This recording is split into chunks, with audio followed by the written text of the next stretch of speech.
इस तरह से आपको 4 स्टेप फॉलो करने हैं। मैं एक-एक स्टेप करके एक्सप्लेन करती हूँ। सांस लेने में दिक्कत आने लगती है और एक व्हीज़िंग साउंड इस तरह की एक साउंड जो है वो हम सुन पाते हैं। जितने समय में सांस लिया उससे डबल टाइम में हमने सांस छोड़ना है। अस्थमा एक ऐसी प्रॉब्लम है जिसका अटैक कभी भी कहीं पर भी किसी को भी आ जाता है। छोटे बच्चे, जवान, बूढ़े, हम काम पर हैं, घर पर हैं, बच्चे खेल रहे हैं, ग्राउंड में हैं, कहीं पर भी उनको अस्थमा का अटैक आ जाता है। और उस समय ये भी इम्पोर्टेंट नहीं है कि हमारे आस-पास कौन है, कोई हमारी हेल्प कर पा रहा है कि नहीं कर पा रहा। तो उस कई बार ऐसी सिचुएशन क्रिएट होती है कि हम हैं और हमारा अस्थमा का अटैक है और उस समय सिचुएशन को हैंडल करने का सारा ओनर, सारी ज़िम्मेवारी भी हमारी अपनी होती है। तो ऐसी सिचुएशंस में हम क्या कर सकते हैं? लेकिन इसके पहले हम ये समझते हैं कि अस्थमा होता क्यों है और इसको ठीक करने के लिए ढेरों चीजें लोग करते हैं। कोई रोज पफ लेते हैं, ढेरों दवाइयां खाते हैं, इंजेक्शंस लगते हैं, स्टेरॉइड्स पे रहते हैं लोग, लेकिन इवेंचुअली होता कुछ नहीं। हमें इसके साथ ही जीना पड़ता है और धीरे धीरे करके हमारी इम्यूनिटी जो है वो और लो होती जाती है। तो आज हम सीखेंगे कुछ ऐसी टेक्निक्स जो कि अमेरिकन लंग एसोसिएशन जो है वो बच्चों को वहाँ, छोटे बच्चों को स्कूल में सिखाया जाता है, उनको डेली ट्रेन किया जाता है। तो 5 मिनट की ऐसी ट्रेनिंग जो डेली अगर हम करें तो हम अपने अस्थमा के अटैक को कंट्रोल करना सीख जाएंगे इमीडिएटली क्या करना है। लेकिन ये हम कर तभी सकते हैं जब हमने इसकी पहले प्रैक्टिस की हुई होगी। तो चलिए देखते हैं कि आखिर ऐसी क्या टेक्निक है जो अमेरिकन लंग एसोसिएशन वहाँ के स्कूली बच्चों को भी सिखाती है। अगर हमें सिम्टम्स लगते हैं, ज्यादातर क्या होता है कि कुछ भी एटमॉस्फेयर में कोई एलर्जन है या फूड में कोई ऐसी एलर्जी आ गई, जैसे कि ज्यादातर जो है एक टर्म है रेस्टोरेंट अस्थमा। यानी कि रेस्टोरेंट्स में गए, वहां पे कोई ऐसा फूड खाया जिसमें कि कोई प्रिजर्वेटिव से या कोई ऐसे एलर्जन थे, कोई उसमें ऐसे टेस्ट एनहांसर्स थे जो कि एलर्जी का काम करते हैं, इरिटेट करते हैं हमारे इम्यून सिस्टम को। क्योंकि इसका एक रीजन और भी है, वो है हमारा लंग और हमारे गट का जो एक एक्सिस है। ये गट लंग एक्सिस बिल्कुल गट ब्रेन एक्सिस की तरह ही बहुत स्ट्रांगली जो है ये काम करता है। तो जैसे ही गट में कोई भी डिस्टरबेंस आता है, जैसे ही गट में माइक्रोबायोम अफेक्ट होता है या कोई ऐसा फूड हम खाते हैं जो एलर्जी क्रिएट करता है, तो वो तुरंत से हमारे लंग्स पे अफेक्ट करता है। और होता क्या है, जो हमारे ब्रोंक्यूल्स हैं या जो हमारी सांस लेने के बलून्स हैं या सांस लेने की जो पाइप्स हैं जिनके साथ आगे बलून जैसे स्ट्रक्चर जुड़े होते हैं, वो छोटे हो जाते हैं, कंस्ट्रिक्ट हो जाते हैं। उस वजह से सांस लेने में दिक्कत आने लगती है और एक व्हीजिंग साउंड इस तरह की एक साउंड जो है वो हम सुन पाते हैं। तो अस्थमा का अटैक इस तरह से शुरू होता है।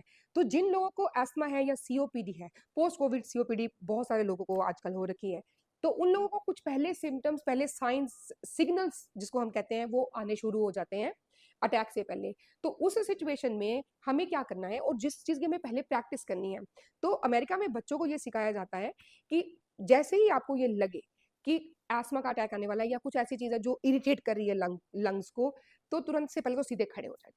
सीधे खड़े होके हमने, पहला स्टेप है सीधे खड़े होना, दूसरा स्टेप है अपनी जो चिन्ह है उसको ऊपर की तरफ को पॉइंट कर देना, तीसरा स्टेप है अपने दांतों को जोर से भींच लेना, चौथा स्टेप है अपनी मुट्ठियों को जोर से बंद कर लेना, हाथों को बिल्कुल सीधा कर लेना है, कोहनियां बिल्कुल सीधी रहनी चाहिए, लॉक कर लेनी है कोहनियां, अपने शरीर का हर मसल टाइटन कर लेना है, घुटने लॉक होने चाहिए, हमारे पैर, हमारे जो काफ मसल्स हैं, तो पूरा शरीर इस तरह से करके हमने लॉक करके रखना है। पूरा शरीर हमारा इस तरह से करके लॉक करके रखना है। ये ऊपर की तरफ को रहेगा चिन्ह, दांत भींचे हुए रहेंगे, मुठ्ठियां भींची हुई रहेंगी, जो हमारी एल्बोज है ये लॉक्ड रहेंगे, बिल्कुल पूरी बॉडी एकदम, बिल्कुल जैसे रॉ नूडल होता है, यानी कि जो कच्चा नूडल होता है जो पक्का नहीं होता, जिस तरह से वो सीधा होता है, बिल्कुल उसी तरह से हमने बिल्कुल सीधा होना है।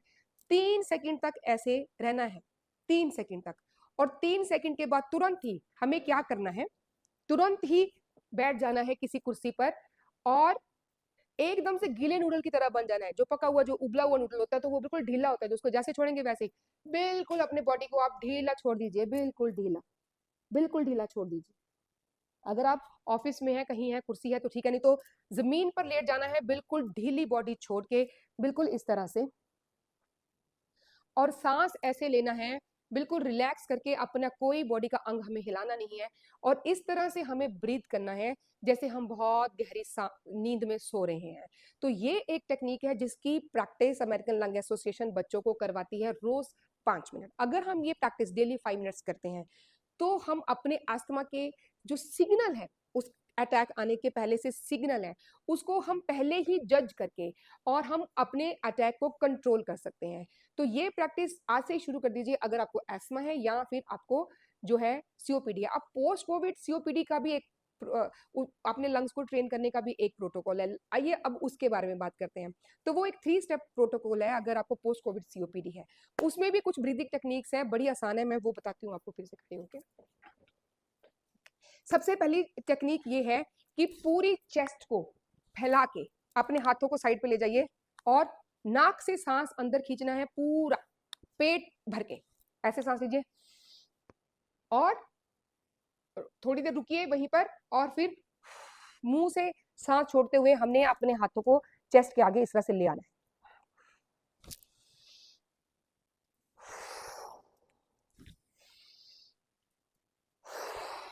ये है पहली टेक्निक। इसका दूसरा जो टेक्निक है वो है एब्डोमिनल ब्रीथिंग। जब हम एब्डोमिनल ब्रीथिंग करते हैं तो हमारा डायफ्राम मूव करता है। जब हमारा डायफ्राम मूव करता है तो वो हमारी डीप ब्रीदिंग होती है। उसमें क्या होता है, हमारी जो चेस्ट कैविटी है वो बड़ी हो जाती है, यानी कि हमारे लंग्स को ज्यादा स्पेस मिलती है एक्सपैंड करने के लिए। तो वो लंग्स को एक ट्रेन करने की ये प्रोसेस है। तो इसके लिए क्या करना है, अपने हाथ अपने पेट पे रख लीजिए और नाक से सांस लेके पेट भर के सांस लेनी है, पेट भर के सांस लेनी है। लंबी सांस लीजिए, पेट को बाहर को फुला के हाथों से आपको फील होना चाहिए कि मेरा पेट फूल गया है। और फिर मुंह से सांस छोड़ते हैं, धीरे धीरे सांस छोड़ना है। जितने समय में सांस लिया उससे डबल टाइम में हमने सांस छोड़ना है और पेट अंदर पे चलता जाएगा, अंदर पे चलता जाएगा। फिर से लीजिए। याद रखिए हर टेक्निक को करने के टाइम इनहेल करने के बाद हमने कुछ सेकंड उसको होल्ड करना है। तो ये हम अपने लंग्स को एक तरह से ट्रेन कर रहे हैं कि वो कार्बन डाइऑक्साइड को टॉलरेट करने की जो कैपेसिटी है उसकी वो बढ़ सके। तीसरी टेक्निक इसी सिलसिले में तीसरी टेक्निक है, अपने दोनों हाथों को जोर से पेट के साथ ऐसे करके जो है एकदम से सटा लीजिए और जोर से हमने इसको दबा के रखना है। पेट को दबा के रखते रहिए, रेजिस्टेंस ब्रीदिंग है। This is called resistance breathing, यानी कि बाहरी जोर जो लग रहा है वो आपको सांस लेने से रोक रहा है, लेकिन आपने सांस लेना है तो सांस लेना है।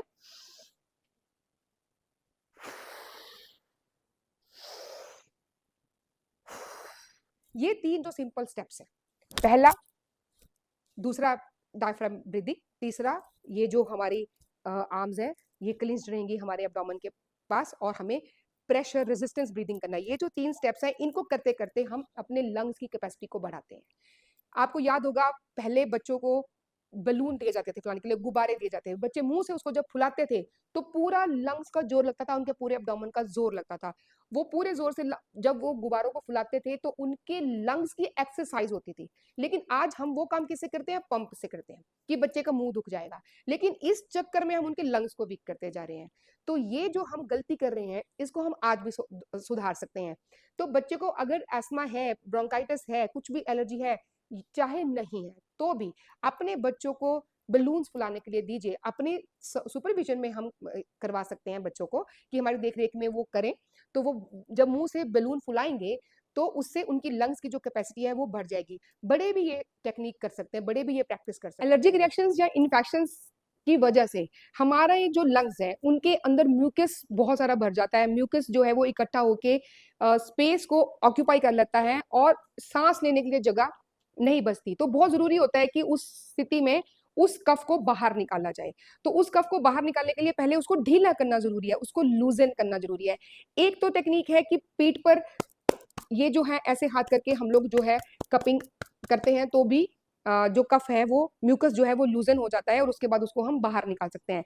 एक टेक्निक मैं आपको आज और सिखाने वाली हूँ जिससे आप बिना किसी की मदद से, क्योंकि पीठ पे टैपिंग करने के लिए आपको किसी की मदद चाहिए, लेकिन ये जो टेक्निक मैं आपको सिखाने वाली हूँ इसमें आपको किसी की मदद की जरूरत नहीं है।